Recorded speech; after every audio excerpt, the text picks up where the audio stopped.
it's me, Bri. For those of you who don't know, I am currently trying to query my work in progress and get an agent with it. Because I am an overachiever who always wants to be prepared, I have also already gone ahead and drafted a query letter and a one-page synopsis. Obviously, the query letter is going to be used right away, but I wanted to have the synopsis on hand so that when and if an agent requested it, that I could go ahead and have it ready and not have to sweat or stress out about writing it the night before. Also, I didn't realize how much I hated writing synopses until I had to do this. See, synopses aren't just valuable if you're looking to query, they can also help you determine the scope of a work before you start writing a book, even if you're a self-published author.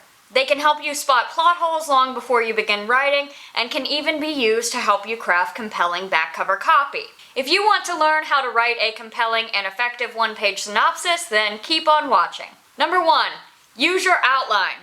The best advice I can give you for writing a synopsis is to work from your outline and/or any scene or chapter summaries you've written.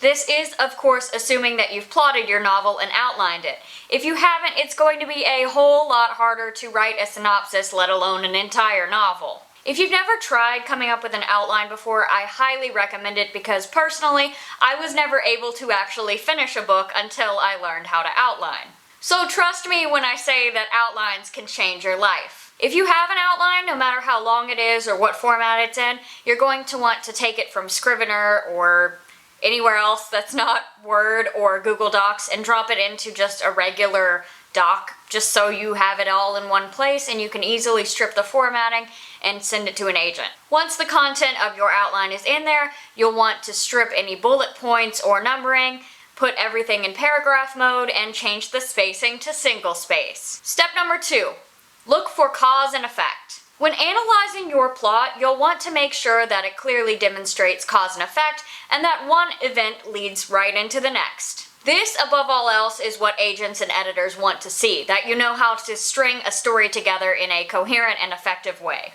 With that said, cut the fluff. You don't have a lot of room here, so if it doesn't relate to the main conflict or any of the cause and effect that you should be setting up, get rid of it. Number 3, streamline your character names. When it comes to writing a synopsis, as I mentioned a minute ago, you don't have a lot of room, so you only want to include the most important names.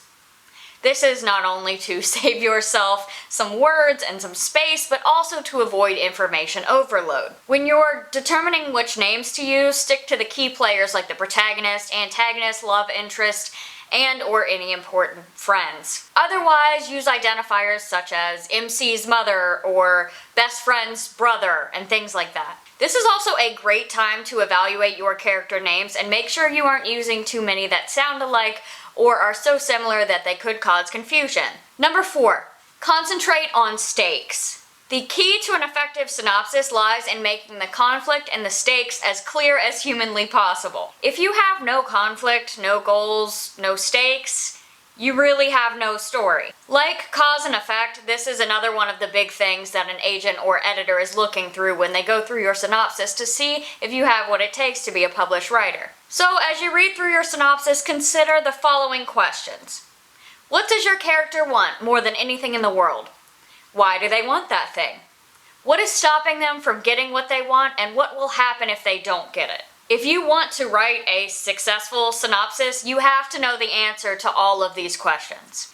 Number 5, ask for feedback. Once you're feeling good about your synopsis, send it out to critique partners, peers, friends, and even qualified professionals on social media. These qualified professionals include, but are not limited to, agents, that is only the ones you don't plan to query, editors, and even other traditionally published writers. Personally, while tweaking my synopsis, I focused on sending it to people who had not read the story already, so I tried to avoid sending it to my beta readers, and I also tried to send it to people who honestly didn't know anything about my work in progress. That way they could look at the synopsis with fresh eyes in much the same way as an agent or an editor would. Once you receive your feedback, you want to evaluate the changes, make sure everything makes sense, and then go ahead and tweak your synopsis as you see fit.